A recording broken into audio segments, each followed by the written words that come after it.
Dicho esto, les dijo después: nuestro amigo Lázaro duerme, mas voy para despertarle. ¿Qué les parece si nos colocamos en pie y oramos?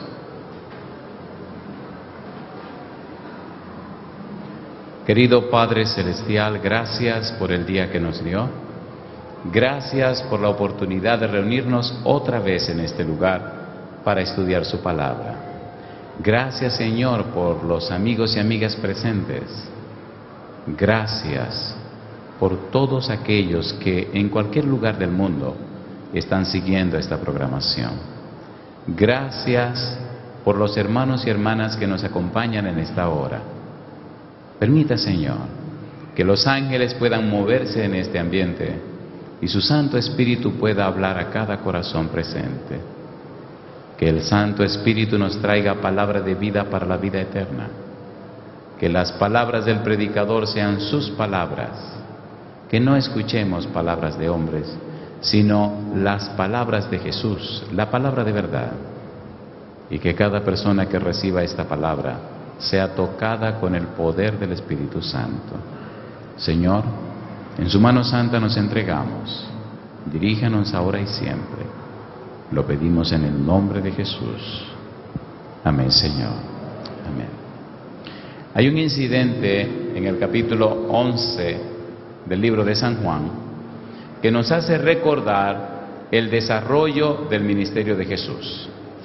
Cuando estudiamos el Evangelio según San Mateo, encontramos que el evangelista Mateo dividió su evangelio en 3 partes. En la primera parte plantea el nacimiento del Señor Jesús y todas las cosas que envolvían ese nacimiento. En la segunda parte nos habla acerca del ministerio de Jesús. Y en la tercera parte nos habla de su sacrificio, crucifixión y muerte. Es bueno saber que en la segunda parte, San Mateo capítulo 4, versículo 17 en adelante, el Señor Jesús comienza una maravillosa experiencia. En el capítulo 4 aparece la frase: y una gran multitud le seguía. En el capítulo 5, 6 y 7, Jesús presenta lo que se conoce como el Sermón del Monte. En la presentación del Sermón del Monte, Él presenta los principios, las declaraciones, los capítulos o artículos de la constitución del reino de la gracia. Mateo 5, 6 y 7 son fundamental en la vida del cristiano. Pero es bueno saber que después que termina de hacer o presentar el Sermón del Monte, el Señor Jesús comienza un circuito de predicación. Y en el circuito de predicación, en el Evangelio según San Marcos, está más descrito en forma precisa. Él presenta 3 eventos, 3 incidentes, 3 actividades donde muestra cómo Él es todopoderoso y puede acabar con los 4 grandes miedos que tienen los seres humanos. Número 1, los seres humanos temen a los fenómenos de la naturaleza. Los seres humanos temen, número 2, a los demonios.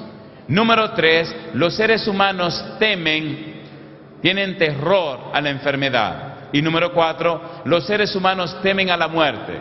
4 grandes miedos. Y el Señor Jesús, en una forma tan interesante, presenta claramente que Él es todopoderoso. Después de presentar el Sermón del Monte, después de hablar de la teoría del Evangelio, después de presentar los capítulos y artículos de la constitución de la gracia, ahora sale con los discípulos al campo. Vamos a la práctica ahora. Y cuando sale a la práctica en el lago de Galilea, se encuentra con una terrible tormenta. Se duerme en medio de la tormenta. Y cuando los discípulos están más desesperados, entonces Jesús se despierta y con 2 palabras el asunto se resuelve: calla, enmudece. El viento se paró, el mar se aquietó, las nubes se disiparon y los discípulos preguntan: ¿quién es este que aún el viento y el mar le obedecen? La gran pregunta es: el Señor Jesús viene del cielo a la tierra ¿para hacer qué? Número 1, para buscar a sus hijos, Número 2, para pagar el precio de sus pecados. Número 3, para morir en su lugar. Número 4, para levantarse de la muerte. Y número 5, para interceder por ello en el reino de los cielos. Pero no los deja solo, sino que envía el Espíritu Santo. Después que cruzan el lago de Galilea y llegan a la frontera de Gadara, se encuentran con un endemoniado gadareno. Cuando el endemoniado corre hacia Jesús y los discípulos salen corriendo y en su carrera se olvidan del Señor Jesús. Jesús se detiene para recibir y enfrentar al endemoniado. Cuando el endemoniado se acerca, levanta Jesús su mano y entonces cae de rodillas delante del Maestro. ¿Qué tienes conmigo, Jesús Nazareno? ¿Por qué has venido a atormentarme antes de tiempo? Jesús le pregunta, ¿cómo te llamas? Y el endemoniado le contesta, Legión me llamo porque somos mucho.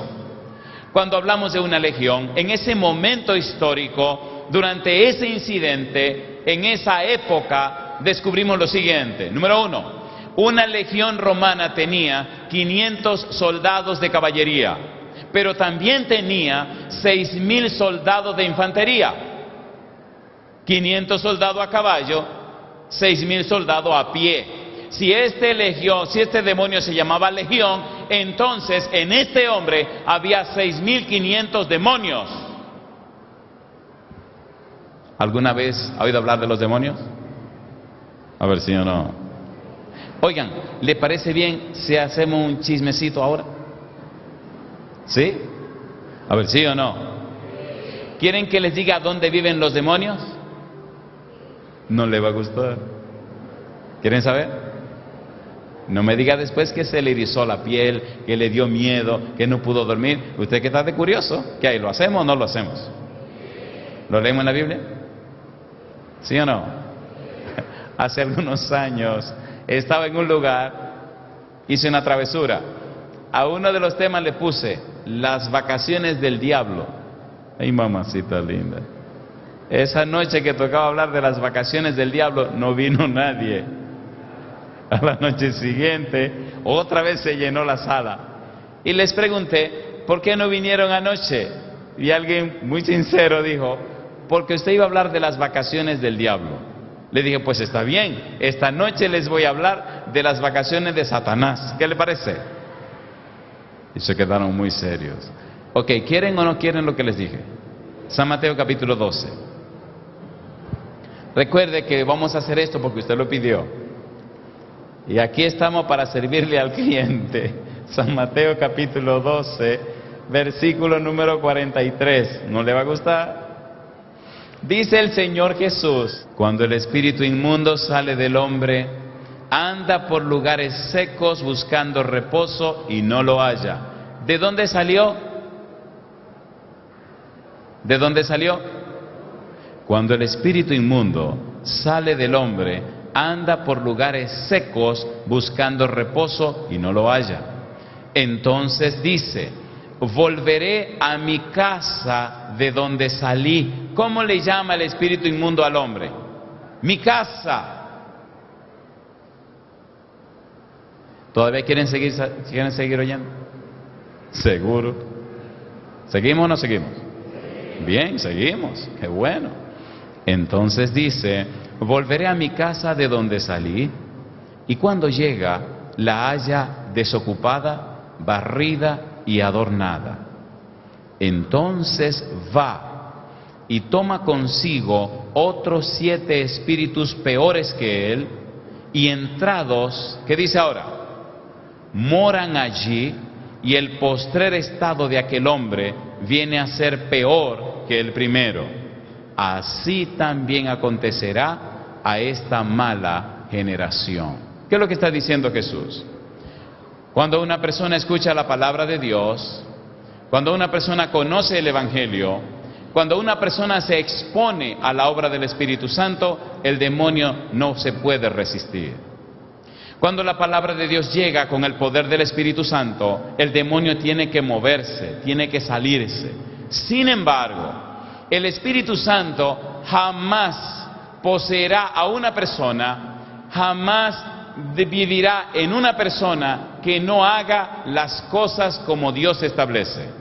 Cuando el espíritu inmundo sale del hombre, anda por lugares secos buscando dónde reposar. Y no hallando dónde reposar, es decir, y viendo que las casas están habitadas, y viendo que las personas están llenas, entonces decide volver a la casa de donde salió.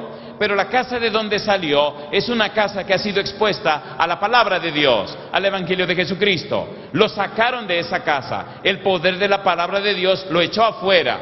Pero ¿qué pasa? La casa está desocupada, la casa está barrida, la casa está adornada, porque la palabra de Dios limpia, la palabra de Dios organiza, la palabra de Dios establece un principio. Sin embargo, hay un acto que debe hacerse para que el Espíritu legalmente venga a vivir en esa casa. Cuando los judíos escucharon el sermón de Pedro, después de recibir la unción del Espíritu Santo en el día de Pentecostés, hicieron una pregunta clave. Hechos capítulo 2. Hechos capítulo número 2, versículo 37. Pedro predica su sermón. La gente se conmueve. Pedro habla de Jesús. Pedro predica con el poder del Espíritu Santo. Las personas son tocadas y entonces gritan. Versículo 37. Al oír esto, se compungieron de corazón y dijeron a Pedro y a los otros apóstoles: varones hermanos, ¿qué haremos? Pedro les dijo: arrepentíos y bautícese cada uno de vosotros en el nombre de Jesucristo para perdón de los pecados. ¿Y qué dice ahora? Y recibiréis el don del Espíritu Santo. Alabado sea el nombre de Dios. Le comentaba a alguien que el bautismo es un acto legal. ¿Qué es el bautismo? Un acto legal. El bautismo es un acto forense. El pecado es transgresión de la ley. La ley es la base del tribunal. Dios es el juez. Jesús es el abogado defensor. Usted y yo somos los acusados. Satanás es el fiscal. Todo este problema es un asunto forense, un asunto legal. De manera que hay un principio establecido. Salmo 51:5, David dice que fue formado en pecado y que su madre lo concibió en pecado. Por tanto, si mi mamá es pecadora, mi papá es pecador, entonces yo soy pecador. Y si yo soy pecador, entonces estoy naciendo separado de Dios, porque el pecado es separarse de Dios. Tiene que ocurrir algo para que mi vida vuelva de regreso a Dios. ¿Recuerdan el sueño de Jacob? A ver, ¿sí o no? ¿Recuerdan el sueño de Jacob? ¿Con qué se enseñó Jacob? Con una escalera. ¿Dónde estaba apoyada la escalera? En la tierra. ¿Hasta dónde llegaba? Hasta el cielo. ¿Quién estaba al final de la escalera? Estaba Dios. ¿Y los ángeles qué hacían? Subían y bajaban. ¿Por qué? Por la escalera. Un puente entre la tierra y Dios.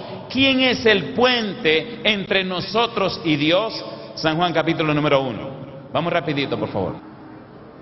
Y le dijo: de cierto os digo, de aquí adelante veréis el cielo abierto y a los ángeles de Dios que suben y descienden sobre el Hijo del Hombre. En el bautismo, la persona reconoce a Jesús como el que le va a comprar. En el libro de Hebreos capítulo 3 versículo 6 dice que nosotros somos una casa. En 1 de Corintios capítulo 3 versículo 16 dice que somos un templo para el Espíritu Santo. En el capítulo 6 versículo 19 dice que este templo es propiedad de Dios. Y en el versículo 20 del capítulo 3 de 1 de Corintios dice que este templo es comprado por precio. El precio, la sangre de Cristo Jesús. ¿Qué pagó Dios para comprarnos? La sangre de Cristo Jesús. ¿Cuándo se realiza la transacción? Dios viene a tu vida y te dice: como naciste pecador, la paga del pecado es la muerte. Ahora mi hijo murió en la cruz, tu muerte. Yo quiero darte mi perdón. La palabra perdón significa: yo pago el precio de tu pecado. Yo pago los platos que tú rompiste. Yo recibo los azotes que tú mereces. Y en el acto del bautismo se cierra la transacción. El bautismo es una declaración pública ante los hombres, ante los ángeles del universo, de que usted decide voluntariamente ser propiedad de Dios para que su casa, para que su templo sea morada del Espíritu Santo. El acto del bautismo es un acto legal, donde los ángeles presentes, donde Dios presente, donde el Espíritu presente, donde Satanás presente con sus demonios, se certifica que ahora la persona es propiedad de Dios, ahora es hijo de Dios, ahora es miembro de la familia de Dios y ahora es morada del Espíritu Santo. ¿Se entiende lo que estoy diciendo? ¿Se entiende o no se entiende? Es un acto legal. Usted no se bautiza porque, ni se bautiza para. El acto del bautismo es un reconocimiento claro de que su casa, su vida, su templo, su todo, usted decide por su voluntad, por su libre albedrío, porque usted lo decidió así, usted decide ahora ser propiedad de Dios. Y claro está, pertenece a la iglesia. Alabado sea el nombre de Dios. ¿Han oído hablar del libro de la vida? A ver, ¿sí o no? ¿Han oído hablar del libro de la vida? En ese libro están registrados los nombres de aquellos que vivirán en el reino de los cielos. Oigan, ¿le parece si le damos un apretoncito ahora? A ver, a mí me gusta que le duela. Me gusta donde vivo porque hay muchos mexicanos. No creo que haya mexicanos por aquí. ¿Aparecerá algún mexicano aquí en la sala? Por lo menos un mexicano.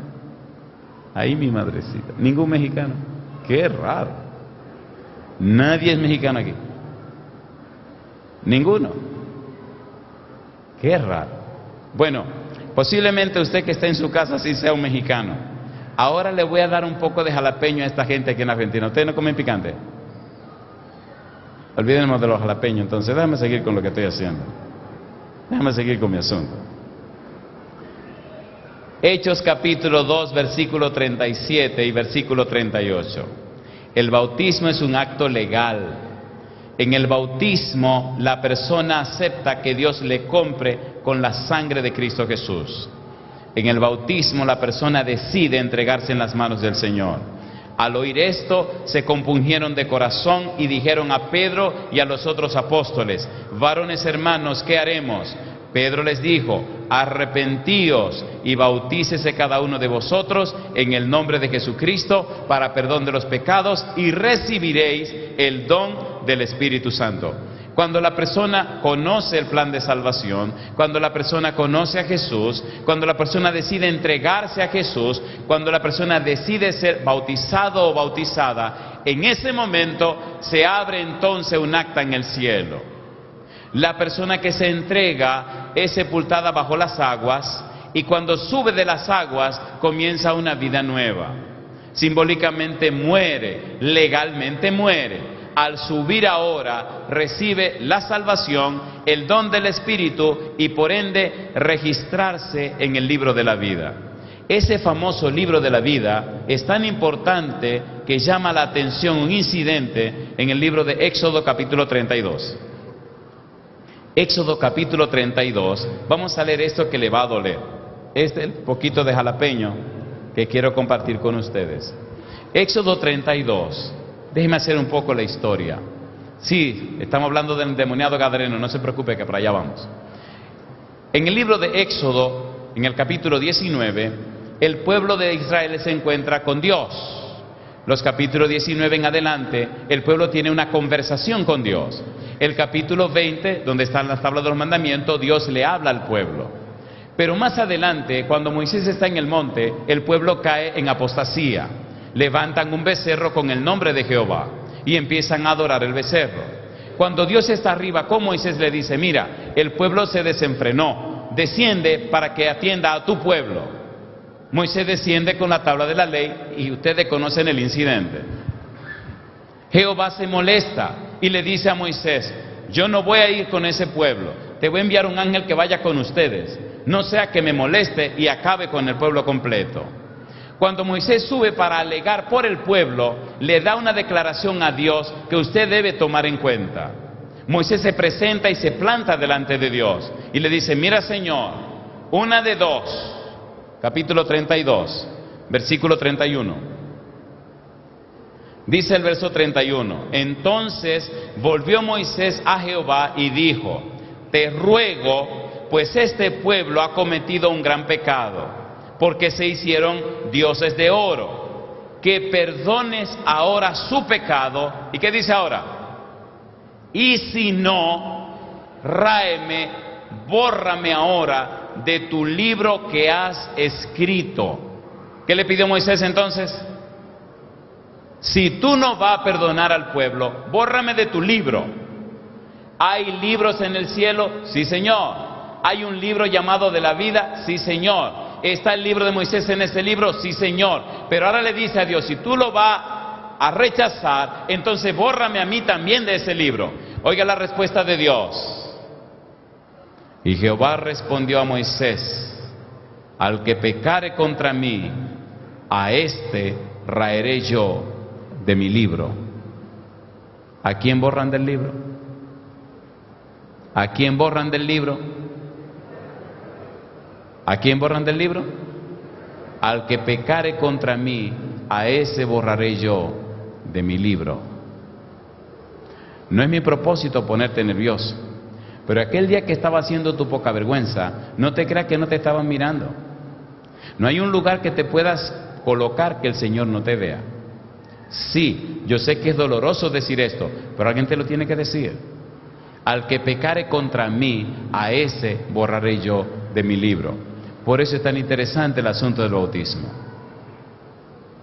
A través del santo bautismo, las personas reconocen su condición, las personas aceptan a Jesús y entonces son registrados en el libro de la vida. ¿Por qué digo esto? Porque cuando la casa no es morada del Espíritu, entonces morada ¿de quién? De los demonios. Los demonios le dijeron a Jesús, había un hato de cerdos, déjanos ir a esos cerdos. Y el Señor le dijo, adelante. Y esos 6.500 demonios salieron de aquel hombre y se fueron a los cerdos y llevaron a los cerdos al desfiladero y los cerdos se mataron. Cuando los discípulos regresaron, después de haber corrido bastante por temor al endemoniado, y llegaron donde estaba Jesús, ya el endemoniado estaba vestido en su pleno juicio y sentado al lado del Señor Jesús. Primer temor, temor a los fenómenos de la naturaleza. Segundo temor, temor a los demonios. Tercer temor, los gadarenos le dijeron a Jesús, no, vete. Y él se regresó. Cuando cruzaron el lago y llegaron a la ciudad, el Señor Jesús se encontró con Jairo, el principal de la sinagoga. Jairo tenía una niña que se estaba muriendo. Y le dijo, maestro, ven a mi casa, que mi hija está muy enferma, pon tu mano sobre ella para que sane. Cuando Cristo iba desde ese punto hasta la casa de Jairo, la gran multitud le seguía. Una mujer que hacía 12 años estaba enferma de un flujo de sangre, se lanzó a la multitud y decía en su mente, si yo toco el manto de Jesús, me sano. La gente lo aprieta, la gente lo empuja y la gente no lo deja avanzar. La mujer se lanza entre la multitud y como pudo se acercó y entonces tocó el manto de Jesús. Y acto seguido, ella sintió como el poder de Jesús sanaba su enfermedad.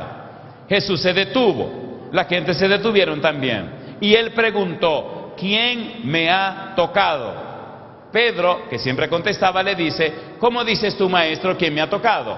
Si la gente te aprieta de un lado y te empuja del otro. Y él contesta, no, alguien me ha tocado porque yo sentí que de mí salió, ¿qué cosa? Poder.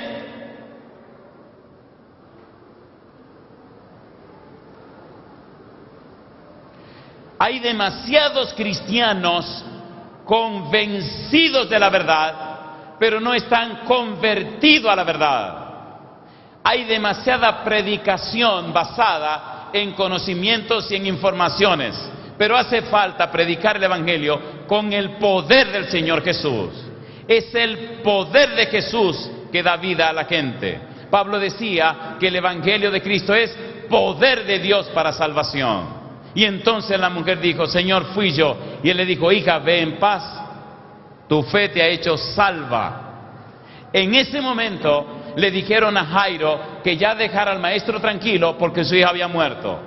Recuerde que estamos en el circuito después del Sermón de la Montaña. Recuerde que hay 4 grandes miedos. Número 1, miedo a los fenómenos de la naturaleza. Cristo calmó la tormenta. Número 2, miedo a los demonios. Jesús echó fuera a los demonios de aquella legión. Número 3, miedo a la enfermedad. La mujer acaba de sanarse. Y número 4, miedo a la muerte. Cuando le dicen a Jairo, ya no molestes más al maestro, tu hija murió, el Señor Jesús le dice a Jairo, Jairo, no temas, cree solamente. En otras palabras, no te preocupes. En otras palabras, estate tranquilo, vamos para tu casa. ¿Cómo estaba la hija de Jairo? Muerta. ¿Quién iba rumbo a la casa de Jairo? El Señor Jesús. ¿Quién es el Señor Jesús? Él dijo, yo soy el camino y la verdad y la vida. Y él dijo, yo soy la resurrección y la vida. Cuando llega a la casa de Jairo, las plañideras están llorando, hay mucho alboroto, y entonces le dice, por favor, vamos a la habitación de la niña. Y entonces sacaron a las personas y entró con Jairo su esposa y 3 de sus discípulos. Y sencillamente le dijo a la muchacha, niña, a ti te digo, levántate. Y la niña abrió los ojos. ¿Quién estaba en esa habitación? La vida. ¿Contra quién estaba luchando? Contra la muerte. Cuando una persona conoce a Jesús, cuando una persona se entrega a Jesús, cuando una persona se dedica a Jesús, entonces tiene a su lado, tiene en su haber, tiene a su favor un poder que vence la tempestad, un poder que vence a los demonios, un poder que vence a la enfermedad y un poder que es capaz de vencer a la muerte. ¿Es así o no es así? A ver, ¿sí o no? ¿Ha estado usted alguna vez para morir y lo ha levantado el Señor de la muerte?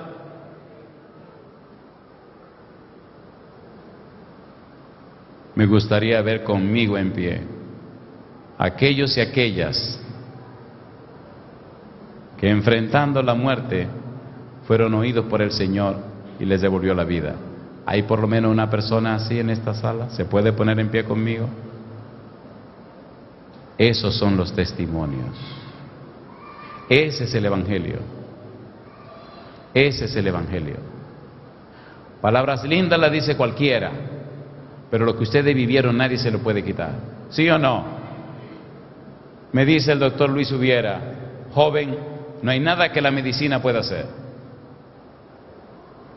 Y yo me reí por mi ignorancia, porque de verdad que el negro estaba para irse para el otro barrio. Y le dije, ¿usted terminó? Dice, sí, terminé. Se pueden sentar. Y entonces le dije, ok, ahora voy a mi médico. Dice, no, joven, no pierda su tiempo. Yo soy especialista en esto. Lo que yo le estoy diciendo se lo va a decir cualquier médico. Y entonces sonriente le dije, no, yo no me refiero a otro hombre. Yo me refiero al médico divino, al Señor Jesús. Y comenzó a llorar.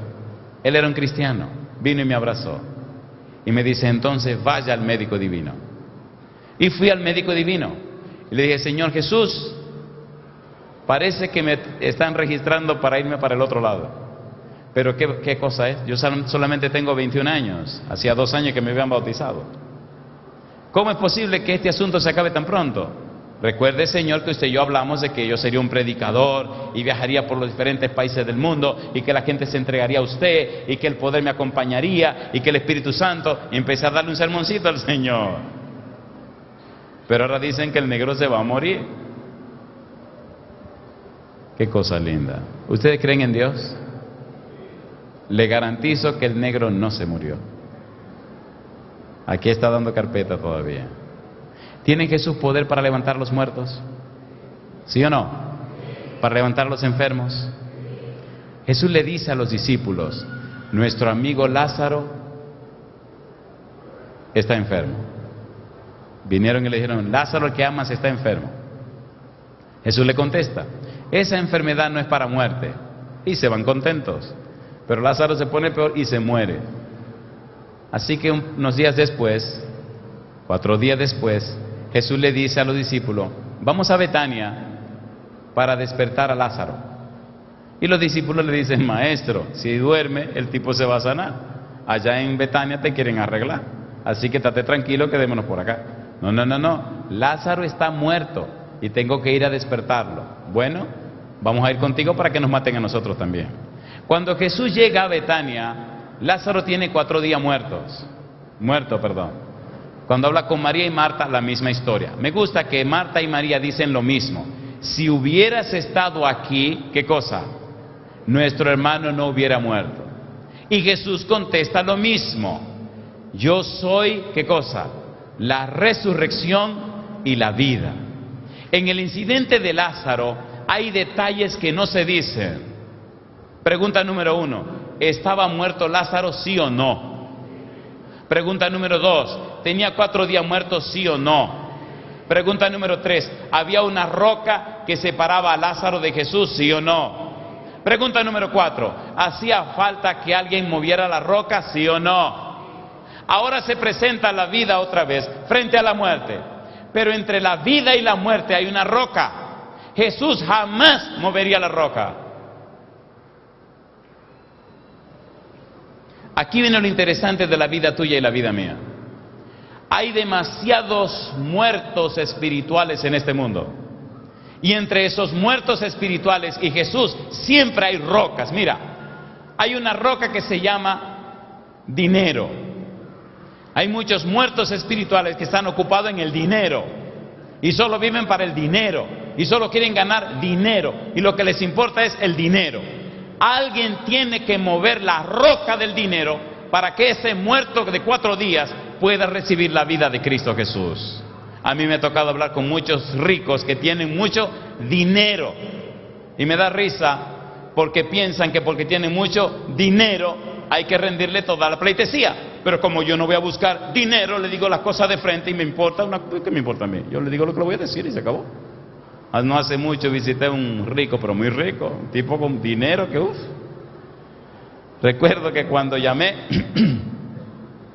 el pastor fulano, sí, cómo no. Me hicieron la cita de una vez.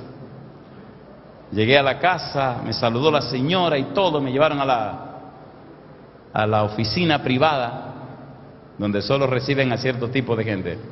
Y cuando nos sentamos, eso es con mucha etiqueta y mucho protocolo. Y después que terminaron con su etiqueta y su protocolo, entonces me preguntan, dígame pastor, ¿en qué le puedo servir? Digo, no, yo vine a servirle a usted. Yo vine a decirle que ya es tiempo de cargarle su vida con el Señor. ¿Cómo así? Sí, ha perdido mucho tiempo. Es tiempo de que ponga sus cosas claras con el Señor. Usted se ha pasado la vida ganando dinero y ha ganado dinero y cada vez quiere más dinero. ¿Qué es lo que le pasa a usted?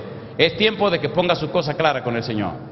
Ya es tiempo de que se arregle con Dios. Es tiempo de que se bautice y pongan su nombre en el libro de la vida. El tipo se quedó con la boca abierta. Le digo, déjeme decirle una cosa, querido. Entre usted y un perdido no hay ninguna diferencia. O se entrega a Jesús o se va a perder con todo y su dinero. ¿Se acuerdan del joven rico? ¿Se acuerdan o no se acuerdan? ¿Qué fue lo que hizo que el joven rico se perdiera? El dinero. Dice la Biblia, y no lo hizo porque tenía muchas riquezas. ¿Y de qué le valieron las riquezas? De nada, se perdió. Yo no sé si aquí hay personas que tengan mucho dinero. Disfrútelo, gócelo. Pero querido, querida, no se pierda. Porque con todo el dinero que pueda tener, si no tiene a Cristo Jesús, ¿está cómo? Está perdido. Hay una piedra que se llama dinero. Hay otra piedra que se llama profesionalismo. Hay personas que por ser profesionales son tan orgullosos que se creen que ya tienen al Señor agarrado por una mano. Son tan profesionales, son tan famosos que... ¡Qué tontería! Cuando voy al cementerio me encanta ver los nombres de las tumbas. Y dice, doctor fulano de tal. Siempre dice, licenciado. Hasta se mueren los profesionales. Quite esa roca de su vida, querido. Remueva esa roca, para que esa podredumbre que hay dentro pueda encontrarse con el hombre que es la vida, que es Cristo Jesús. Hay otro que su roca es la juventud. Están demasiado jóvenes, demasiado bonitos o bonitas para entregarse al Señor. No hace mucho me dieron una noticia de una muchacha muy elegante de 27 años que se había suicidado en Miami. Escuchen la carta que dejó. En su carta decía, yo soy fulana de tal, tengo 27 años, no me considero una persona fea, y en verdad era una mujer preciosísima, Un cuerpo hermosísimo, una cara bellísima, una cabellera, una mujer lindísima. Soy ejecutiva de la compañía tal. No necesito dinero. Tengo un carro europeo del año. Tengo mi propio apartamento en Long Beach. Y empezó a decir todo lo que tenía. Y decía, sin embargo, he sentido toda mi vida que los hombres que se me acercan solo vienen para disfrutar de mi cuerpo. He tenido muchos hombres, pero he sentido que nadie jamás me ha amado sinceramente. No le veo sentido a la vida, no le encuentro propósito, me siento vacía. Y a veces pienso que no habrá ningún hombre que sea capaz de amarme a mí sinceramente. Por esa razón no le veo sentido a mi vida y he tomado la decisión de suicidarme. Y se suicidó. Había una roca entre esa mujer y el Señor Jesús, la roca de la belleza, la roca del dinero, la roca de la juventud, la roca de lo que usted quiera. Nadie movió la roca. A veces vemos a las gentes en sus supercarros, sus supermansiones y con su supercuerpo y su super lo que usted quiera, pero a veces tienen un corazón vacío, un corazón completamente vacío de la vida. Están completamente perdidos o perdidas. ¿Sí o no? ¿Y quiénes son los que tienen que remover la roca? Los que están allí de curiosos. Cuando Jesús se presentó ante la tumba, dijo, Padre, yo sé que tú siempre me oyes. Y estoy orando no por ti, sino por esta gente que están oyendo. Y le dice a la gente, oigan, quiten la roca. Y entonces dice la hermana de Lázaro, Señor, tiene 4 días y ya hiede. Le dice, pero ven acá muchacha, yo no te he dicho a ti que si crees verás la gloria de Dios. Quiten la roca esa. ¿Hiede un muerto de 4 días? ¿Hiede o no hiede? ¿Cuántos creen que sí hiede? A ver, ¿cuántos creen que hiede? ¿Seguro que ustedes lo creen? ¿Han visto un muerto de 4 días? ¿Cuántos lo han visto? Entonces ustedes sí saben que hiede. ¿Se han dado cuenta los tipos de gusanos que tienen? Hay uno, ¿le explico cómo se ve un muerto de 4 días? Eso no lo voy a hacer, no. Después le da pesadilla a lo más chiquito. Había un cementerio en Puerto Plata y había una jovencita que había muerto en un accidente. Los padres llegaron a la ciudad y se rumoraba que las autoridades fueron muy aceleradas en enterrar a la niña. El mismo médico que la atendió se preocupó y comentó eso con la familia de la muchacha. Se creyó que la enterraron viva. Así que levantaron un acta judicial y fueron al cementerio para sacarla. Tenía 4 días muerta. Ese día estábamos nosotros enterrando a una persona. Y entre el comentario y el chisme del barrio y de la comunidad, entonces me dijeron, pastor, van a sacar a una muchacha que se murió en un accidente hace 4 días y la van a sacar para ver si es verdad que estaba viva o no estaba viva cuando la enterraron. Así que como yo soy el pastor de la ciudad de Puerto Plata, pues me dejaron pasar. ¿Y usted quién es? Yo soy el pastor de aquí. Bueno, de aquí de la ciudad. Ah, pues pase. Y me metí a curiosear. Los caballeros que iban a sacar el cuerpo de la muchacha, era su hora de desayuno, eran las 8 y tanto de la mañana. Así que estaban comiéndose un tremendo sándwich con una mano y en la otra mano tenían un guante largo y empezaron a alar la caja. Se comían su sándwich con una mano y con la otra empezaron a tratear sacando la caja. Recuerdo que sacaron la caja, le quitaron la tapa y mientras vieron la muchacha con todos esos gusanitos por encima, iban moviendo a la muchacha y entonces con la otra mano se comían su sándwich. Lo curioso es que la muchacha estaba boca abajo y se veía en la tapa de la caja todo aruñado, toda aruñada. La habían enterrado ¿cómo? Viva.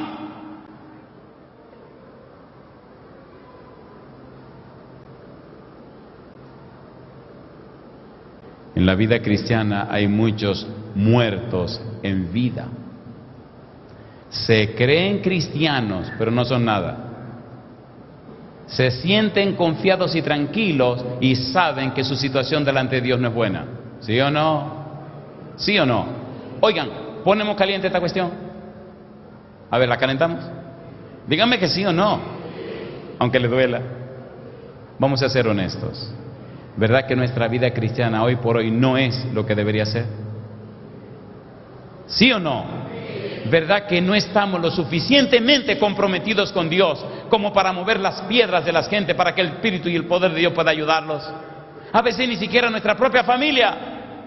Somos indiferentes hasta nuestra propia familia. ¿O no? Nuestros hijos, hijas, hermanos, hermanas, esposas o esposo. Oh, no, que haga su decisión. Que haga su decisión. Y tú no ves que cada vez se está hundiendo más. Empieza a orar, a clamar a Dios, ayuna si es necesario, para que tú empujes la roca esa y el Señor Jesús tenga la oportunidad de trabajar con esa persona muerta en pecado. Cuando la multitud movió la roca, entonces el Señor Jesús dijo, número 1, Lázaro, ¿tiene Cristo poder para levantar los muertos, sí o no? ¿Recuerdan el hijo de la viuda de Naín? ¿Lo resucitó o no lo resucitó? ¿Sí o no? ¿Sí o no? ¿Resucitó la hija de Jairo? Sí, Señor. Y ahora dice, Lázaro. ¿Por qué lo llamó por nombre? Dice el apóstol Pablo que cuando Cristo venga, con voz de mando, con voz de arcángel y con trompeta de Dios, los muertos en Cristo, ¿qué pasará? Resucitarán primero. Si Cristo dice, a ti te digo muerto, levántate, ¿qué pasa con todos los muertos? Se levantan. Pero en este caso dijo, Lázaro, a ti te digo, ¿qué cosa? Ven fuera. ¿Resucitó Lázaro? ¿Resucitó Lázaro? ¿Salió de la tumba? Yo te pregunto, ¿hay algún Lázaro aquí esta noche? ¿Hay alguna persona que sabe que está muerta en delitos y pecados? Déjense de tontería, la gente siempre vive fingiendo y poniéndose máscaras. Moisés dijo aquí clarito, que el que pecare contra mí, a ese yo voy a borrar de mi libro. ¿A que no te atreves a ponerte en pie reconociendo tu situación? Yo no sé cuántos días tiene de muerto. Lázaro tenía 4. Bendito sea Dios. A mí me gusta la gente violenta. Tiene 5 puntos, mi amigo. Bendito sea Dios. Dejémonos de tontería. Si usted sabe que está muerto en delito y pecado y que usted tiene que resolver su cosa con Dios, póngase en pie conmigo. Yo no sabía que me iban a gustar tanto los argentinos, pero veo que son bravos también. Alabado sea el nombre de Dios. Bendito sea Dios. Hay un pensamiento que dice, usted puede engañarse a sí mismo por un tiempo, engañar a los demás por mucho tiempo, pero nunca engañar a todo el mundo todo el tiempo. Viene un día donde el Señor se presentará en la nube de los cielos y todo el relajo se acabará. Hay una serie que presentamos que se llama La Praxis de Jesús y está apoyada en un texto del Evangelio según San Mateo, creo que 16:27, donde el Señor dice que vendrá para pagar a cada uno conforme a sus obras. La palabra obras que aparece es tempraxen en griego, conforme a su praxis, conforme a la vida real que vivió. No nos engañemos más. No nos engañemos más.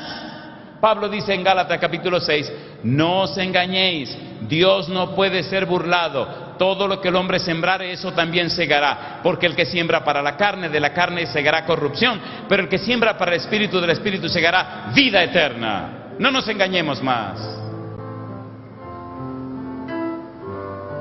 Adelante, mi amigo. Quiero decirles que me duele el hecho de que me voy el domingo. Tristemente me he encariñado mucho con ustedes. Le confieso que he buscado un negro como una aguja en un pajar y no lo he encontrado. Así que soy el único negro aquí. Y doy gloria a Dios por eso. La Biblia dice claramente, sin santidad nadie verá a Dios. Hay un libro que se llama La maravillosa gracia de Dios, de Elena G. de White. Y en la maravillosa gracia de Dios dice que la gracia de Dios puede extirpar nuestras tendencias al mal, heredadas y cultivadas. El Espíritu de Dios es todopoderoso y es capaz de cambiar nuestra vida. ¿Le parece bien si oramos ahora? ¿Podemos orar? Querido Padre Celestial, gracias por todos aquellos y aquellas presentes con nosotros en esta noche. Y gracias por los amigos y amigas, hermanos y hermanas que en cualquier lugar del mundo siguen esta programación. Pero en forma especial, Señor, gracias por estos hijos e hijas suyos presentes que han dado el paso al frente para decir: yo quiero que el Señor Jesús me saque de la muerte espiritual. Señor, aquí están. Derrame sobre ellos su Santo Espíritu en esta hora. Que sus cadenas sean rotas, que sus cuerpos sean convertidos en templos para el Espíritu Santo, que desde ahora y para siempre vivan para la gloria y la alabanza de su nombre. Padre amado, en su mano santa, en sus manos benditas, entregamos a cada uno. Lo hacemos en el nombre de Jesús. Amén, Señor.